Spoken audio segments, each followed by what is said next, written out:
Ask your smart speaker or device to skip through the podcast using the following timestamps. For the intro, skip to minute 120. For overcoming financial stress and anxiety, skip to minute 259. For proven strategies for everyone, skip to minute 411. For strategies for stress-free finances, skip to minute 546.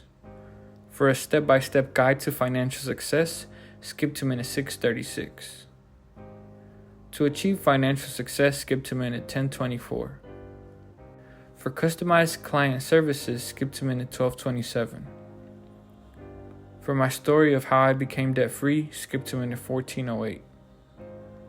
For building financial discipline, skip to minute 1542. To transform your finances from overwhelm to empowerment, skip to minute 1732. For practicing gratitude and giving back, skip to minute 1822.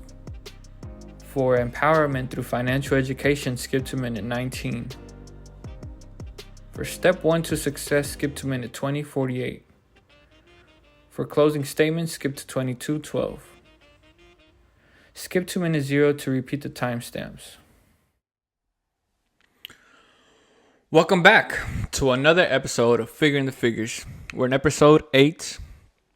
I am your host, Stickman, and we're talking about baby step 7, which is building wealth and giving. Now, this step is crucial for leaving a legacy and achieving financial freedom. That's what we're going to talk about today. We're going to talk about having the freedom of spending and giving and just being generous with your money and not having a worry in your life because you are financially free and you're not tied down to debt and you're not tied down to bills and you're not tied down to anything, because in this step, you have paid off all your debt, including the house. So you have the house paid off, you have cars paid off, you have no credit cards, you have your kids' college funds fully funded. In this step, you actually don't even need life insurance anymore because you have yourself set. We can get into life insurance and that in another episode, but for right now, we're sticking to baby step number 7. Now, a lot of you are here because you want to have a legacy. You want to be able to tell your kids that you did it, or you want to have that freedom of I can give and I can spend and I can have without a worry in my life. So here we have our budget template set up to pretty much as we always have. It's very simple, very straightforward. We're going to use this just for some examples, and we're going to dive into the numbers of how you're living your life on a budget basis. Yes, on a budget when you're in step 7. Now, there's always a villain in the story. I call it the money monster. In this situation, it is the money monster who is full of debt, full of insecurity, full of financial struggles, anxiety, and everything that comes with having money problems. We're trying to get rid of that monster. We're trying to find a way to make it out of the rat race. We're trying to find a way to just be at peace with not having to worry about any bills. That's what we're here for. We're trying to get rid of that monster. But as much as we know the monster does exist, we also have the dream of knowing that we can get rid of it. It is possible. A lot of people have done it. We are all just on the way. All you have to do is be patient and build until you get there. But yes, it is a very long journey, and I think the point is not to want to get there as quick as possible. I think the point is to know how to enjoy the journey, and that is why we have 7 long steps. The 7th one is the last one, but you should be enjoying your life at every step that you do take. I do feel like everybody should have financial freedom. Like if we all live debt free, maybe we would be limited on what we could do because we don't have line of credit, but we would be more peacefully.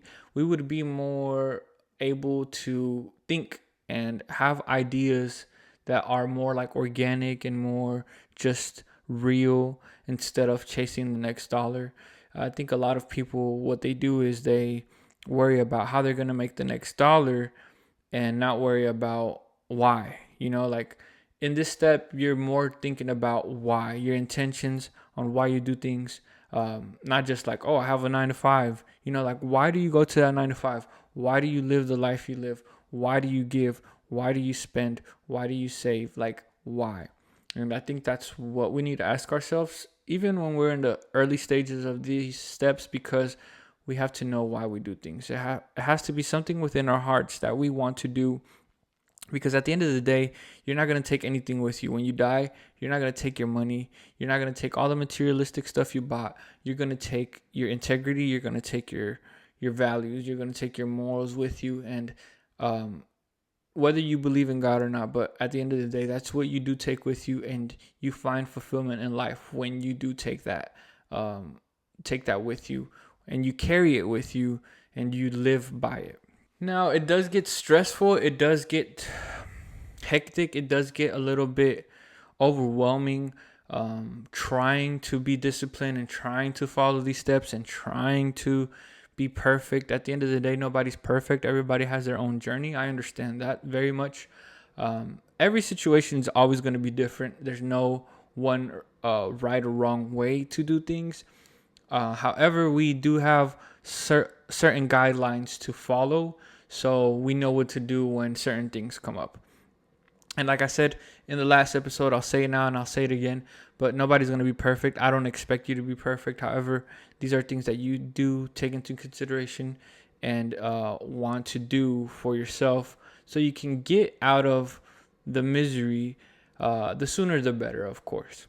The first thing we're going to do, we're going to assess our expenses, our income, and everything that comes with that. So we're going to assess our budget here. We're going to continue to have a stream of $1,000 just for the sake of the example and for simplicity. But let's say we're in baby step 7. So how do we change this? Like, what do we move around for us to say, okay, I'm in baby step 7. Everything's paid off. How do I spend my money? So you have your house paid off, right? So you don't have to have a mortgage payment. You don't have to have anything, but you might have house expenses, like you do have yearly taxes and all that you do take care of. So for the sake of that, we'll just put $100 just to know that we can do on pest control or whatever it may be. Any stuff that your house does need that you still include into the house, we'll go ahead and put that there. I would put pest control under housing because it's for the house. I understand utilities is here part of this, but I see utilities more as like your internet, your phone bill, maybe like your water bill. Like, I know it's not exactly for the house, it's more for like a use. And electricity can be here too. I was just saying, like, for the house can be like anything house specifically related. You're gonna have to do your breakdown differently. I do mine differently. Everybody does theirs differently. I think this is where a coach is good for the breakdowns, when you're trying to assess how you're gonna break it down and what's gonna fit best for you. There is a general guideline that we do follow, but at the end of the day, it's just kind of like how you're going to do it and why, right? Back to the why. We're going to spend on cars again. We're still going to spend on cars all the time, on food, on needs, on fun, on family. At this point, you really don't need to invest. So there's really no need to invest or save because you have what you need. So every week, we're still left with $360. What are we going to do with $360? Well, you might want to have more fun. Let's say every week I want to spend $100 on fun money and $100 for my family. Wow, we still have $250 to spare. So even if I wanted to go $150 fun and $150 for my family fun, have $150 left, I can go ahead and give those $250. And the thing is that because you have freedom, you have all this peace, you have liberty, you're going to go ahead and use that give money, and you're probably going to go out and spend it with the family. Like, you're going to say, hey, let's go and have lunch. At the same time, we're going to feed somebody. We're going to give somebody and pay for their meal, you know. I think that's the fun part here where you have extra money to work with. If you're disciplined with your money and you're budgeting, you know exactly how much you can give, how much you can put aside, how much you can do with what. You're always going to be on a budget. I wouldn't say if you made it to this step, don't have a budget, because we do have our limits. I would say we do have our limits, and life is a balance. So make sure to keep balance and track of your balance. Okay. If at any point we have a hiccup in our life where we tap into our emergency funds or whatnot, well, we're just going to try to fill that tank back up, the emergency fund tank, and we're going to put it in this category, step aside for a little bit until we get back where we need to be. We might cut down on some expenses like family fund or fund money, or some kind of category that we know we can cut back on, that we really don't tap into every week, or that we're spending less than what our budget is for.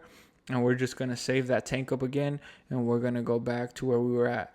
I think this is just mainly instead of staying afloat, this is like flying, because staying afloat is just making ends meet, making sure you got bills paid, making sure you're trying to save a little bit. But right here, you're flying. You're up there. You're not worried about anything. You're just worried about making sure all your crops are fed, pretty much, right? All right. I do believe everybody deserves to be in this step eventually, before they die, before they leave.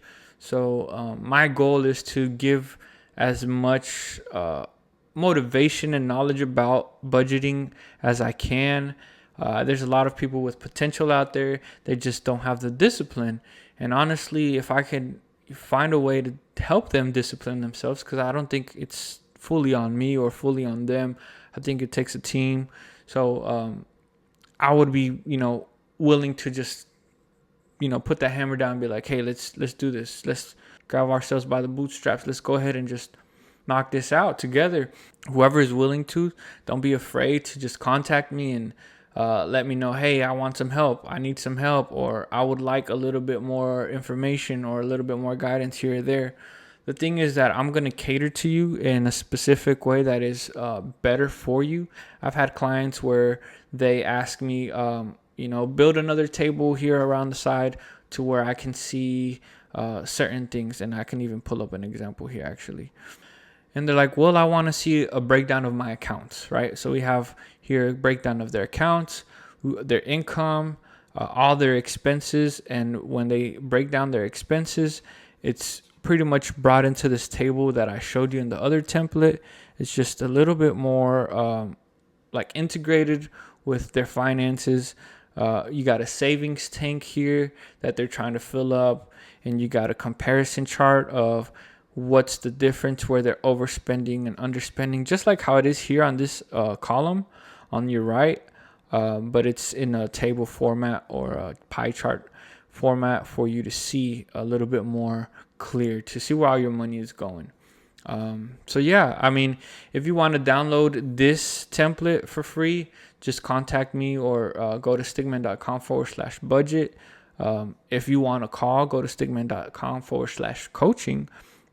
There's also a contact us tab on the website.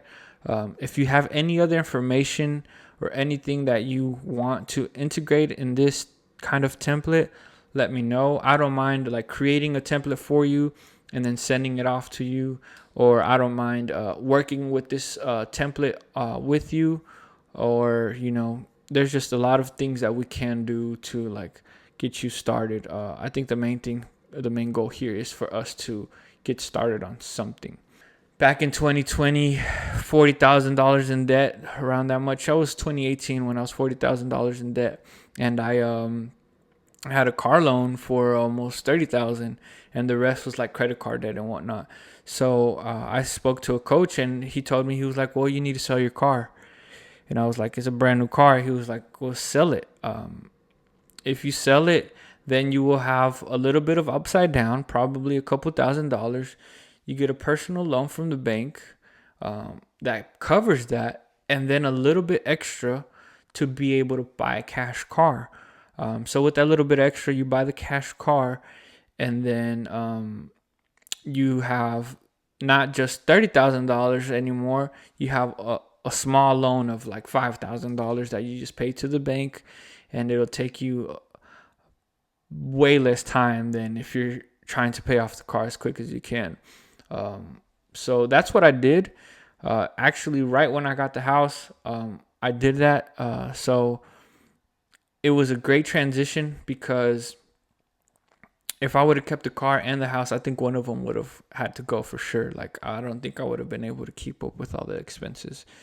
And that's what I did. I mean, honestly, it was worth it to me. I haven't had a car loan since then.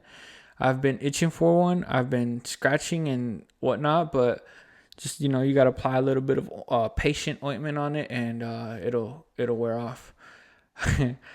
The experience that I went through allowed me to have that discipline and be like, you know what, we're not doing this anymore, because it takes you back to that scarce that you have of, I don't know when I'm going to be able to pay this next. I don't know when I'm going to be able to have this for that, I actually started door dashing around 2020 just to be able to save some money and just kind of like recoup, have extra side income and whatnot, and just go ham at just saving. And I think that's what we need to do, is like buckle down for a couple years, 2-3 years, 3 years max, and then take a deep breath, relax, and then from there you're like, okay, I'm gradually building up. It's never always gonna be green light, or rainbows or whatever, where you're just like smooth ride all the way. It's never gonna be where you're constantly running, because you're gonna get tired. So I think try to like go ahead and run for a little bit. Once you get some momentum, then slow down and pace yourself. And I think that's what Dave Ramsey teaches in that form. I just think a lot of people don't know how to correlate to it or understand it to where it's like, okay, this makes sense. Because we're in a time where it's like, I want it and I want it now. And if I don't have it now, I don't know what I'm going to do. So I rather say, you know what? This is what I have and this is what I'm going to do. If I don't have for what I want to do, then I'm not doing it. That's simple. Well, use what you got. So that's what we're going to do. At the end of the day, that's going to avoid from having stress, or it's going to avoid from having a bankruptcy, or, having your car repossessed, or having your wages garnished or whatnot, because you just can't keep up. So don't try to keep up with the Joneses, just slow down and pace yourself, and budget and discipline yourself. And if you only have $40 to go out, only use $40 to go out. Don't try to keep up with somebody who's also trying to do the same thing. You're not trying to impress anybody but yourself, And if you're trying to impress anybody but yourself, you've already lost. So the main goal is, I want you to feel secure. I want you to feel confident. I want you to feel like you have the power to make something happen, I think there's a lot of stories where there's people who have paid off their houses, and there's a study of like what they do, their habits and whatnot. And I think we should try to learn from those kind of people, where we not only make to spend, but make to give. Why not look out for your people? Why not look out for the people you love, or the people that are struggling and that you would like to take care of? You want to have that sense of fulfillment that not only you did it for yourself, but you were able to help somebody along the way. Don't ever be scared to find somebody to help you, or look for somebody to help you. Like me, I'm a financial coach, and I help you budget. But don't ever be afraid to talk to a financial advisor, or an accountant, or a life coach, or a dietitian. Like anybody who's going to help you level up. That's where you should be investing your money and your time, because they're going to allow you to have a clear headspace to do more of what you internally want to do. I understand that there's people who say, well, I want to start a business, and if I spend my money on a dietitian, then that's cutting from what I can do with my business.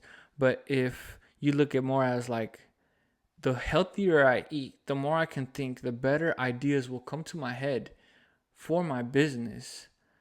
Then I will spend a couple of dollars every month for this person to help me in my diet. That way I can have more energy and more time and more ideas to grind these gears on this side. Same with a financial advisor, same with a life coach, any kind of help that you're afraid to go and chase and get.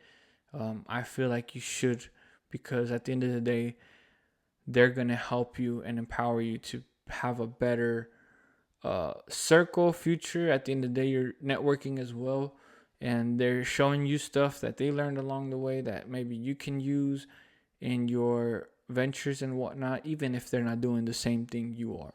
So how are you going to get to this step? You don't even have $1,000 saved. Well, let's start at $1,000 first, because that's the first step, and the only way to get to number 7 is if you start at 1. And if you don't start ever, you'll never get to anywhere. That's the sad truth, right? And that's fine if you want to do that. You want to stay in debt. You want to stay stuck in that circle. You want to stay overwhelmed all your life and anxious all your life. And you want to get to 70 eating canned food and not knowing how it's going to go and depending on the government. Go ahead. That's fine. We can do that. We can let you be. But if you want a brighter future, then just create one for yourself and do it for yourself. I mean, at the end of the day, it's all on us and what we want to do. No hard feelings if you don't take any step. That's fine. Or no hard feelings if you take your own plan. But these things are proven to help you. And people have done them for so long that it's proven to be the quickest way to financial freedom and wealth. And if you plan on giving and having and spending, then this is where you need to be. We did talk about budgeting, how your budget is going to look like. We did talk about how you're going to feel at the end of the day. We did talk about what kind of lifestyle you can have and what kind of obstacles you may face, whether you do this or you don't do this. We talked about how many ways we can set up a budget, and we talked about certain things that we might run into along the way. So that pretty much covers episode number 7. Again, it's just a very simple step where you're pretty much rich, and all you have to do is build wealth and give. If you enjoyed this episode, please like, comment, subscribe, share. And don't forget to visit the website, stickman.com, for any other notes on the episode. Any links or descriptions will also be there available. Other than that, I have nothing else to say other than God bless you, and I'll catch you on the next episode. Peace.